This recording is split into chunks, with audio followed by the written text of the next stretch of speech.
Hello प्यारे दोस्तों, आपका स्वागत है हमारे यूट्यूब चैनल स्टॉक बुल पर। यहाँ पे मार्केट एक अच्छा खासा रैली बना चुका है और इसमें हम अभी रिव्यू और इसका रिजल्ट देखते हैं कि वास्तव में जो हम प्रिडिक्शन किया था वो किस तरह से बना है। क्या ये हमारे जितने भी टारगेट थे उसके हिट किया है या नहीं किया है, इसके बारे में हम ध्यान से इसमें देखते हैं। तो मार्केट का मूवमेंट एक बुलिश सिनेरियो तो देख रहा है और हम पिछले 5 दिनों से यही बातें बता रहे थे हमारे शॉर्ट वीडियो में। देख लीजिए, यहाँ पे हम शॉर्ट वीडियो डाल के रख चुके हैं। देखो मार्केट क्या बना था, यहाँ पर एक फ्लैग पैटर्न बना था और फ्लैग पैटर्न जब ब्रेकआउट हुआ था तो अच्छा खासा हमें मूवमेंट देखने को मिला था। ब्रेकआउट होता है तो कहीं ना कहीं जाके ये हमें 24,177 के टारगेट हिट करेगा, ऐसा हमने कहा था और ये हमारा जो टारगेट है उसको हिट कर चुका है। तो इस प्रकार से देखा जाए तो अच्छा खासा मूवमेंट यहाँ दे चुका है। जो फर्स्ट टारगेट निकल के आया था वो 24,088 का था, ये वाला लेवल था, और सेकंड टारगेट हम दे रखे थे वो है 24,177 का लेवल था। तो इस तरह से ये हमें हमें हमारा पूरा टारगेट क्या कर चुका है, हिट कर चुका है। उसके बाद हम सेकंड वीडियो डाले थे, उसमें हम देखे थे कि अगर मार्केट इस तरह से मूवमेंट दे रहे हैं और यहाँ पे एक कोई पैटर्न बना है, अगर ये यहाँ पे देखा जाए तो एक यहाँ पे मूवमेंट आया था अच्छा खासा, ये कल का मूवमेंट है। और उसके बाद यहाँ पे एक एम पैटर्न जैसे सिनेरियो बन चुका था, लेकिन 15 मिनट के कोई भी कैंडल इसके नीचे क्लोज नहीं हुआ मिल पाया और इसको हम अचीव नहीं कर पाए। सेकंड टारगेट यहाँ देखे कि अगर ये ब्रेकआउट होता है, यहाँ पे ब्रेकआउट हुआ और इमीडिएट अगर रेड कैंडल बन जाता है यहाँ पे, तो इसे ब्रेकआउट माना जाएगा और जो टारगेट निकल के आएगा वो 24,111 का टारगेट निकल के आएगा, ऐसा हमने कहा था। बट ये भी यहाँ पे सक्सेस नहीं हुआ। बट ये वाला जो टारगेट है फिर से यहाँ पे क्या क्या इसको सपोर्ट बनाते गए और लास्ट में इससे क्या कर दिया, ब्रेक डाउन कर दिया। ये वाला जो पॉइंट है जो निकल के आ रहे हैं 24,177 के जो लेवल है उसको ब्रेक डाउन कर दिया, तो कहीं ना कहीं ये वाला रेंज में ये क्या हो गया है, फंस गया है। तो ये वाला मार्केट कहाँ तक आ सकता है, ये वाला 24,111 के आसपास आ सकता है। उसके बाद यहाँ पे ये डिसाइड करेगा कि क्या इसको ऊपर जाना है या नीचे जाना है। अगर ये यहाँ पे आता है, प्राइस एक्शन बनाता है, फिर ये डाउन करता है, तो हमें जो नेक्स्ट टारगेट जो देखने को मिलेगा, ये वाला टारगेट देखने को मिलेगा जो निकल के आ रहा है 24,000 का। उसके बाद ये वाला टारगेट देखने को मिलेगा जो निकल के आ रहा है 23,944 का। तो इस तरह से मार्केट का मूवमेंट हम आसानी से अचीव कर सकते हैं। तो जितने भी हम शॉर्ट वीडियो बनाए हैं उसमें ये सब अचीव कर चुके हैं, आज टारगेट हिट हो चुका है। सेंसेक्स में एक मूवमेंट हमने यहाँ पे डिसाइड किया था, हम बताया था, और मूवमेंट को यहाँ पे भी अचीव कर चुके हैं। यहाँ पे एक सेम पैटर्न बना था, एम पैटर्न, और एम पैटर्न के नीचे का कोई भी 15 मिनट का कैंडल क्लोज होता है तो ये फिर ये वाला पॉइंट आएगा जो एक कल का लो था। उसके बाद ये जो गैप दिख रहा है उसको फिलअप कर सकता है, बट ये वाला कंडीशन बना नहीं है और अभी तक ये वाला कंडीशन बना नहीं है। तो कहीं ना कहीं जो मार्केट है वो यहाँ पे खुला, उसके बाद ये एक प्रकार की रेंज बाउंड देखने को मिला है। अगर ये वाला पॉइंट फिर से ब्रेकआउट करता है 79,777 का, तो फिर एक मूवमेंट देखने को मिलेगा जो 80,000 के आसपास जा सकता है। तो इस तरह से मूवमेंट यहाँ पे हमें देखने को मिल सकता है। अगर ये वाला जो कैंडल है अगर यहाँ पे ब्रेक डाउन कर देता तो नेक्स्ट जो कैंडल देखने को मिलता है ये वाला आता है 78,911 का। उसके बाद ये जो गैप दिख रहा है उसको फिलअप कर सकता था, बट अभी भी ये बुलिश सिनेरियो में दिख रहा है, इसलिए यहाँ पे हम इसको, ये अगर रेंज इधर ब्रेकआउट करेगा उधर हम ट्रेड करेंगे। ये 15 मिनट का कैंडल अगर इधर क्लोज होता है तो नेक्स्ट टारगेट ये वाला लेवल लेंगे 78,900 का, और अगर इधर ब्रेकआउट करता है तो डायरेक्ट हम 80K का क्या रखेंगे, यहाँ पे टारगेट रखेंगे और इसको आसानी से पूर्ण कर सकते हैं। जो टन का है,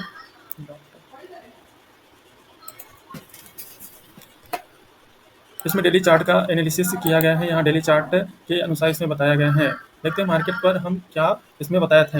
यहाँ पे एक डब्ल्यू पैटर्न बना है, ये बताया था पहला। दूसरा चीज़ है कि ये ब्रेकआउट यहाँ पे दे चुका था, लेकिन ये इमीडिएट कैंडल बन के क्या हो गया, सेलिंग प्रेशर आके ये नीचे आ गया। बट यहाँ पे एक फिर ये एक ब्रेकआउट हम ये मान के चले थे और उसके बाद यहाँ कहीं ना कहीं यहाँ पे ये ट्रेड कर रहा था। तब हम इसको बताए थे कि 80,066 का इसका एंट्री पॉइंट है, और हमारा जो टारगेट को निकल के आया था वो निकल के आया था 22 परसों में ये लेवल हमें देखने को मिल सकता है। तो कहीं ना कहीं ये टारगेट भी हमारा अचीव होते हुए दिख रहा है। और स्टॉप लॉस ये वाला जो पॉइंट है उसको बताए थे, जो जो निकल के आया था 1600 के आसपास, ये वाला पॉइंट को हम स्टॉप लॉस बताए थे, और यहाँ से ये यहाँ तक अचीव हो सकता है ये बताया था, और ये इसके नज़दीक ये आ गया है। तो ये इसमें बुलिश सिनेरियो अभी भी इसमें बनी हुई है। तो देखते हैं। HDFC में बताया था कि मार्केट किस तरह से मूवमेंट कर सकता है। यहाँ पे हम एंट्री पॉइंट बताया था कि वो इसका जो हाई लेवल है, हाई लेवल कहीं ना कहीं निकल के आ रहा था, ये वाला लेवल जो कि निकल के आ रहा था 1866 का लेवल यहाँ पे निकल के आया था, जहाँ पर हम एंट्री लेने वाले थे। और यहीं पर एंट्री अगर लिए और हमारा जो फर्स्ट टारगेट रखा था तो कहीं ना कहीं जाकर ये हिट करने वाला है। उसके बाद ये मूवमेंट आगे देख सकते हैं इसमें क्या मूवमेंट दे सकता है। नेक्स्ट स्टॉक देखा जाए तो नेक्स्ट स्टॉक पर हम रिव्यू कर सकते हैं। नेक्स्ट स्टॉक कौन सा है, नेक्स्ट स्टॉक में हम बताए थे कि यहाँ पे एक पैटर्न हमें दिख रहा है जो एसबीआई का है। एसबीआई में एक पैटर्न दिख रहा है, ये वाला पैटर्न जो कि इन्वर्टेड हेड एंड शोल्डर का पैटर्न ये बना हुआ है। तो ये कहीं ना कहीं यहाँ पे ब्रेकआउट दिए हैं। अगर मार्केट को यहाँ से ऊपर जाना है तो कहीं ना कहीं ये वाला जो पॉइंट है इसको टच कर सकता है। इसका फर्स्ट टारगेट हम बताए थे कि यहाँ पे एक पैटर्न बना है जिस पर हमारा जो टारगेट निकल के आ रहा था वो इसका एक ट्रेंड लाइन बताया था जो निकल के आ रहा था 833 का। कहीं न कहीं ये मार्केट यहाँ पे ब्रेकआउट आउट हुआ और उसके बाद ये धीरे-धीरे जाके उस टारगेट को हिट कर चुका है। अब आने वाले समय में क्या होगा? अब आने वाले समय में देखा जाए तो मार्केट कहीं न कहीं यहाँ पे क्या-क्या है, हिट क्या है 833 का। अब मार्केट को यहाँ पे 1-2 दिन का क्या करे, कंसोलिडेशन करे और उसके बाद इसके ऊपर अगर कोई 1 दिन का कैंडल क्लोज़ होता है तो हमारा जो नेक्स्ट टारगेट निकल के आएगा वो है 866 का और उसके बाद जो टारगेट निकल के आएगा वो है 888 का। तो कहीं न कहीं यहाँ पे इसको क्या करना चाहिए, यहाँ पे 1-2 दिन तक यहाँ सस्टेन करना चाहिए, यहाँ कंसोलिडेशन होना चाहिए, उसके बाद जब ब्रेकआउट होगा तो ये वाला टारगेट हमें आसानी से मिल सकता है। तो इस पर विशेष ध्यान देना पड़ेगा या फिर यहाँ से थोड़ा रिवर्सल आए और रिवर्सल आने के बाद यहाँ पे कहीं सपोर्ट बनाए या कोई बुलिश कैंडल दिखे और उसके बाद ये ब्रेकआउट दे तो हमें ये वाले 2 टारगेट हमें देखने को मिल सकता है। हिसाब से मार्केट जब भी ब्रेकआउट देता है, ब्रेकडाउन देता है या फिर किसी प्रकार के कोई रेंज को ब्रेकआउट देता है या कोई ट्रेंड लाइन को ब्रेकआउट देता है तो कभी तो वहाँ पे कुछ ना कुछ हमें सिग्नल मिल जाता है। अगर जैसे मार्केट को कभी ऊपर जाना हो तो ये कहीं न कहीं ये क्या बनाएगा, एक पैटर्न बनाएगा जो डब्ल्यू पैटर्न जैसा ही डब्ल्यू पैटर्न होगा या डबल बॉटम होगा और ये ब्रेकआउट होगा तो ये कंटिन्यू ऊपर जाएगा इसको या ये रिट्रेस करके ये ऊपर जाएगा। तो इस तरह से इसका जो फर्स्ट टारगेट रहता है वहाँ पे इसको हिट कर सकता है। तो ये वाला डब्ल्यू पैटर्न का सिनेरियो है। इसी तरह से अगर मार्केट को नीचे गिरना हो तो कहीं न कहीं ये एक बड़े फ्रेम में या फिर छोटे फ्रेम में देखा जाए तो अपने अलग-अलग ये फ्रेम होता है उसके हिसाब से ये डिसीजन लेता है इसको कहाँ तक जाना है। फ्रेम पैटर्न बनाएगा तो यहाँ पे एक रिट्रेस करके फिर ये कंटिन्यू गिरता है एक प्राइस एक्शन बना के। इसी प्रकार से अगर देखा जाए रेंज में यहाँ पे क्या होता है मार्केट यहीं पे जस्ट यहाँ पे रेजिस्टेंस क्रिएट करता है फिर ये आता है और यहाँ पे ये सपोर्ट क्रिएट करता है फिर रेजिस्टेंस क्रिएट करता है फिर सपोर्ट क्रिएट करता है। इसके बाद जिधर ब्रेकआउट होता है उधर अच्छा मूवमेंट देता है। बट शर्त ये रहता है कि मार्केट अगर बुलिश है तो वहाँ पे कभी रेजिस्टेंस नहीं देखना चाहिए। रेजिस्टेंस ब्रेकआउट होता है तो तुरंत वहाँ पे एंट्री लेना चाहिए। अगर मार्केट डाउन ट्रेंड में है तो वहाँ पे हमें सपोर्ट पर कभी भी ये नहीं देखना चाहिए कि यहाँ से मार्केट सपोर्ट लेगा और ऊपर उड़ जाएगा। ये नहीं देखना चाहिए यहाँ पे सपोर्ट ये पे एंट्री यहाँ पे अगर कुछ प्राइस एक्शन बनता है तो यहाँ पे एंट्री लेके हम नीचे की ओर ट्रेड कर सकते हैं। इसी प्रकार से एक होता है ट्रेंड लाइन का ब्रेकआउट देखा जाए तो यहाँ पे 3 पॉइंट देखते हैं, 1 पॉइंट, 2 पॉइंट, 3 पॉइंट, तीसरा चौथा पॉइंट अगर ये ब्रेकआउट करता है तो रिट्रेस करता है फिर ऊपर जाता है कोई बुलिश कैंडल बनाता है तो ये ब्रेकआउट देता है तो कहीं ना कहीं जाके इस टारगेट को हिट करता है। इस तरह से अलग अलग पैटर्न होते हैं, अलग अलग सिनेरियो होते हैं जिस पर हम ट्रेड कर सकते हैं। अभी मार्केट इंटरडे में देखा जाए, एक दिन के कैंडल में देखा जाए, एक शॉर्ट टर्म में देखा जाए तो मैक्सिमम बुलिश है।